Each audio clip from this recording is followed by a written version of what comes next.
지금 당장이라도 여러분들이 알고 계시던 XRP의 상황을 다시 생각해 보셔야 합니다. 엔화가 발작을 일으키며 시장을 흔들고 있지만 그건 눈속임일 뿐입니다. 진짜 중요한 건 지금 이 순간에도 시장에서 XRP가 미친 속도로 사라지고 있다는 사실이죠. 공급 대란이 코앞에 닥친 지금 우리가 왜 이 기회를 절대 놓치면 안 되는지 명확하게 보여드리겠습니다. 솔직히 지금 차트를 보면 한숨 나오시는 게 당연하실 겁니다. 비트코인도 빠지고 XRP도 2,000원대 후반에서 지지부진하니까요. 하지만 이건 겉모습일 뿐입니다. 일본발 이슈로 시장이 잠깐 겁을 먹었지만 그 공포 뒤에서 XRP는 역대급 폭발을 준비하고 있다는 거죠. ETF에만 벌써 7억 개가 넘는 물량이 잠겼고 기관 자금은 12억 달러 넘게 들어왔습니다. 가격은 멈춰 있는데 돈은 쏟아져 들어온다? 이건 조만간 위로 터진다는 가장 강력한 신호라 볼 수 있다는 거죠. 그리고 많은 분들이 일본 금리 인상 뉴스에 덜컥 겁을 먹고 있습니다.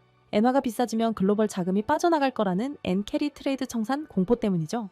네, 맞습니다. 지금의 하락은 이 유동성 위축 때문에 생긴 일시적인 현상일 뿐이라는 거죠. XRP 자체에 문제가 생긴 게 아니란 말입니다. 여러분, 물이 빠졌다고 배가 부서진 게 아닙니다. 물은 다시 차오르기 때문이죠. 그리고 그때 가장 가볍게 가장 높이 떠오를 자산이 바로 XRP입니다. 때문에 여기서 우리는 모순을 발견해야 한다는 건데요. 시장이 정말 끝났다면 돈도 빠져나가야 정상이죠.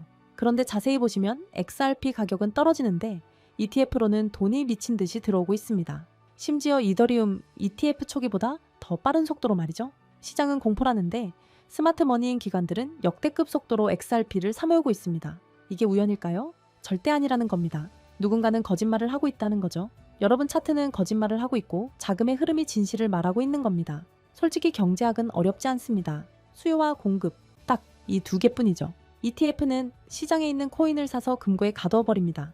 한번 들어가면 더 이상 나오질 않죠. 그렇게 불과 한 달 만에 전체 공급량의 1% 가까이가 증발했습니다. 여러분, 1%가 적어 보이시나요?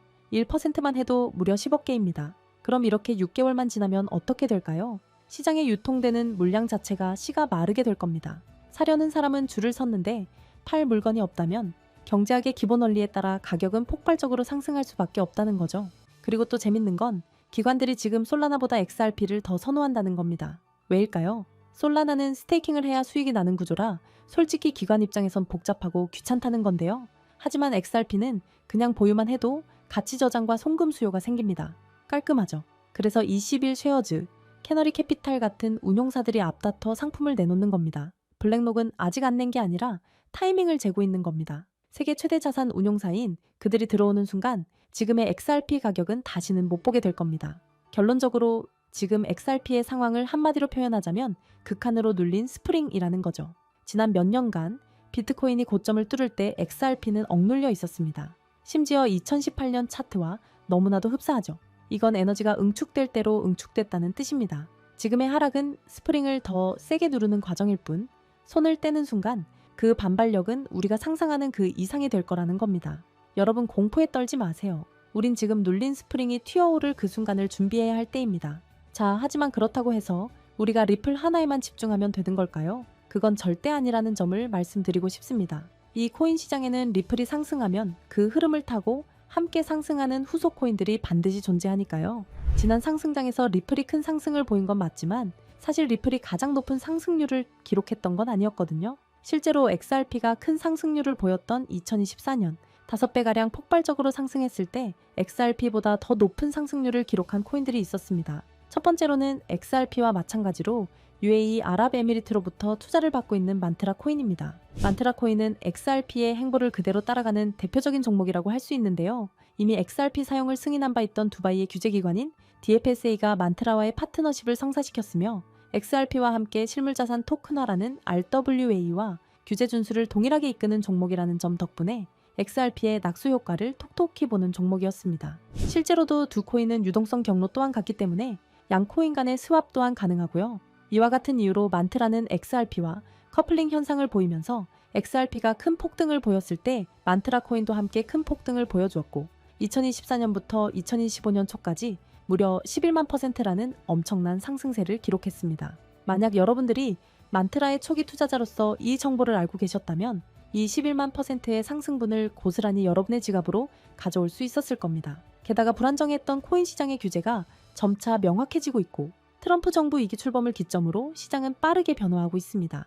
이렇듯 코인 시장은 지금이야말로 우리 같은 일반 투자자들이 지금껏 얻지 못한 수익을 경험해 볼 수 있는 길이 열리고 있다는 뜻이기도 한데요. 실제로 우리와 평범한 이웃이었던 분들이 하루아침에 억만장자가 된 사례는 적지 않았습니다. 코인으로 3,670억을 번 20대 한국인, 일명 원효띠의 실화는 너무나도 유명하고요. 코인 투자로 한순간에 큰 부를 이룬 공무원의 이야기 또한 잘 알려져 있습니다. 이뿐만이 아니죠. 현재의 밈코인의 대장격인 시바이누 코인에 초기 투자로 400만 원을 넣어 1조 원을 벌어들인 사례도 이제는 너무나 유명한 이야기입니다. 중요한 점은 이들의 성공 사례가 단순히 운이 좋아서 우연히 이뤄낸 성과만은 아니라는 것입니다. 이들의 공통점은 모두 저평가되어 있으면서도 폭등이 예측 가능한 종목을 찾아 누구보다 빠르게 초기 투자자로서 선점을 해놓았다는 점이죠. 그렇다면 이러한 종목들은 과연 어떻게 찾을 수 있는 걸까요? 저는 이에 대해 한 가지 흥미로운 사실을 발견했습니다. 해외의 저명한 분석가들과 월가의 현직 퀀트 트레이더들 모두가 이러한 저평가 폭등 종목들에 대해 한 가지 공통된 의견을 내놓았다는 것인데요.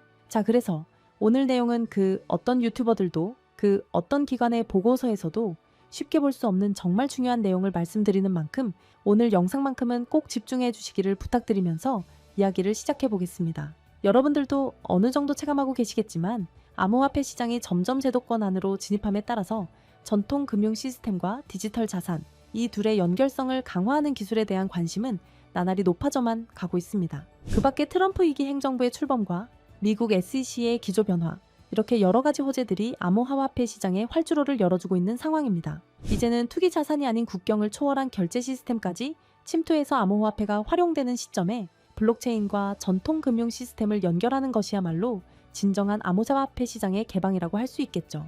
때문에 이러한 암호화폐 시장 개방이라는 키워드 이면에는 단순한 암호화폐 수용이 아니라 전 세계 금융 시스템의 패러다임까지 바꾸려는 거대한 큰 그림이 숨겨져 있다고 볼 수 있습니다. 그리고 이러한 상황 속에서 앞서 말씀드린 미국의 대형 기관들과 월가의 수많은 트레이더들은 모두 한 가지 테마에 주목하고 있었습니다. 그 테마가 바로 오늘 영상의 핵심 내용인 ISO 2002라는 국제 표준입니다. 이 단어가 여러분들에게는 조금 생소하게 느껴지실 수도 있는데요. 간단히 말씀드리자면 글로벌 금융 메시징 표준, 즉 은행, 금융기관, 결제 네트워크 간의 데이터 교환을 표준화하기 위해 설계된 국제 규격이라고 이해하시면 됩니다. 쉽게 말해 전 세계 금융기관들이 이제부터 서로 다른 언어를 쓰지 말고 하나의 공통 언어로 송금하고 결제하자 라고 약속한 체계인 거죠.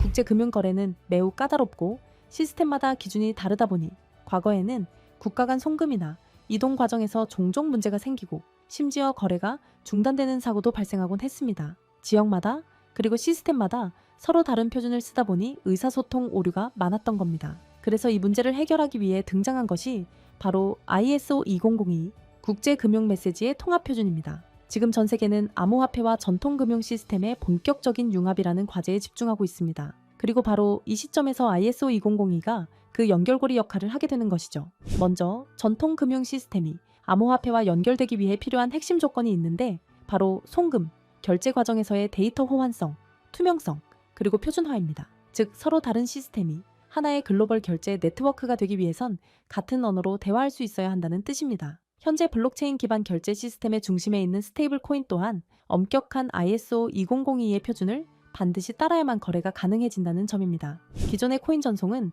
누가 누구에게 얼마를 보냈다 정도의 단순 정보만 담겼지만 ISO 2002는 송금 목적, 최종 수취인 상세 정보, 중개기관 정보 등 방대한 데이터를 포함할 수 있다는 것이 큰 강점이죠. 심지어 각국 중앙은행이 개발 중인 CBDC 또한 모두 ISO 2002 표준을 기반으로 설계되고 있습니다. 그리고 세계 최대의 자산운용사 블랙록이 공격적으로 투자하고 있는 실물자산 토큰화, 일명 RWA 시장 또한 부동산, 채권 등을 토큰화하기 위해선 기존 금융권과의 호환성이 필수이므로 ISO 2002가 RWA라는 차세대 금융의 인프라 표준을 따르고 있는 실정입니다.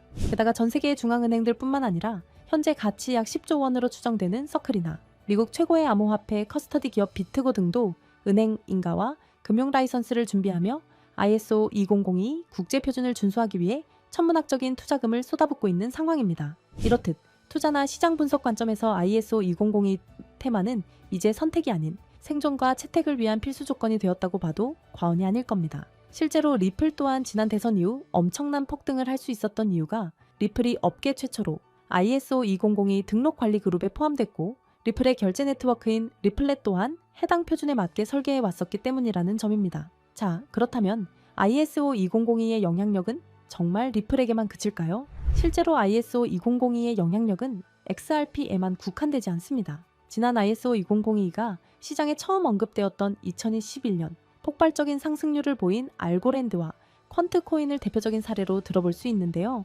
금융기관, 규제 준수 측면에서 ISO 2002 적합성이 거론된 알고랜드는 2021년 한 해 동안 1000%, 무려 10배 이상의 폭발적인 상승률을 보였고, 여러 블록체인과 금융망을 잇는 인프라 제공자로서 ISO 2002 호환 후보로 거론되었던 퀀트코인은 무려 2700%, 즉 27배라는 놀라운 상승률을 기록했습니다. 이 두 코인의 상승을 보면 알 수 있듯이 ISO 2002가 본격적으로 시장에 도입이 되면 향후 시장에 가져올 파급력은 더 강력할 것이라고 전문가들은 전망하고 있습니다. 이처럼 ISO 2002 테마와 관련하여 다음에 폭등할 코인들은 이미 우리가 모르는 사이에 조용히 폭발을 준비하고 있다는 뜻이기도 합니다. 그렇게 ISO 2002의 선택을 받은 종목은 곧 ETF처럼 특정 규제를 통과할 수 있는 종목들 또는 CBDC나 은행, 인프라와 연결될 가능성이 있는 코인들이 될 것입니다. 그리고 당연히 CBDC와 결제 인프라는 앞서 말씀드린 바와 같이 ISO 2002를 반드시 준수해야 하고요. 즉, 지금부터는 ISO 2002 준수 요건에 가깝게 충족하고 있거나 포함될 가능성이 높은 종목들을 찾아내서 선점하는 것이 중요하다는 말씀입니다. 그래서 제가 지난 1년 가까이 분석해서 찾아낸 이 종목이야말로 ISO 2002 준수 요건을 충족하면서 기관의 주목을 받고 있는 종목이라고 할 수 있습니다. 최근 ISO 2002에 대한 언급이 많아지면서 세력들이 가격을 끌어올렸고 글로벌 금융 세력들이 직접 주도하는 종목으로 ISO 2002 메시징 표준과 완벽하게 연동되도록 설계되어 있으면서 전통 은행 시스템과 블록체인 결제를 실시간으로 연결하는 코인입니다. 심지어 최근 비밀리에 진행된 라운드에서 블랙록과 피델리티 등 글로벌 헤지펀드, 그리고 기존 금융권, 엘리트 세력이 조용히 지분을 확보했다는 소식도 들리는데요. 때문에 월가 내부에서조차 프로젝트 레이트라 불리는 이 프로젝트가 공개되면 기존 금융 인프라를 대체할 숨겨진 연결망으로 자리를 잡을 것이라 예상되고 있습니다. 또한 국제 송금과 기관 간 자산 이동이 이전과는 전혀 다른 속도로 자동화될 것이기에 폭발적인 잠재력이 있을 것이라 전망하고 있는데요. 하지만 지금은 거시적인 시장 상황에 맞춰 조정을 받고 있는 상황입니다. 그래서 오히려 아주 적절한 타이밍이라고 볼 수 있는 것이죠. 때문에 전문가들은 현재 시장의 거시적인 불안 요소가 일부 해소되고 본격적인 ISO 2002의 도입이 시작될 경우 폭발적인 잠재력을 보여줄 종목이라고 전망하고 있습니다. 이 종목 아직 대중들에게는 잘 알려지지 않았습니다. 그만큼 시총도 낮고 가격도 저렴한 편이기 때문에 리스크 측면으로 봤을 때도 충분히 메리트가 있는 종목이라 생각합니다. 다만 제가 지금 코인명을 가려놓았는데 이 영상에서 코인명까지 함께 공개해드리면 좋겠지만 유튜브 정책상 특정 코인명을 직접적으로 언급할 시 제재와 경고를 받게 되어 있어서요. 이러한 이유로 부득이하게 비밀 보장을 위한 저의 스터디방에서만 공유를 해드리고 있습니다. 정보를 받아보시는 방법은 어렵지 않습니다. 이 영상 하단에 제목을 한번 클릭하시면 설명란이 나오면서 더보기 버튼이 보이실 텐데요.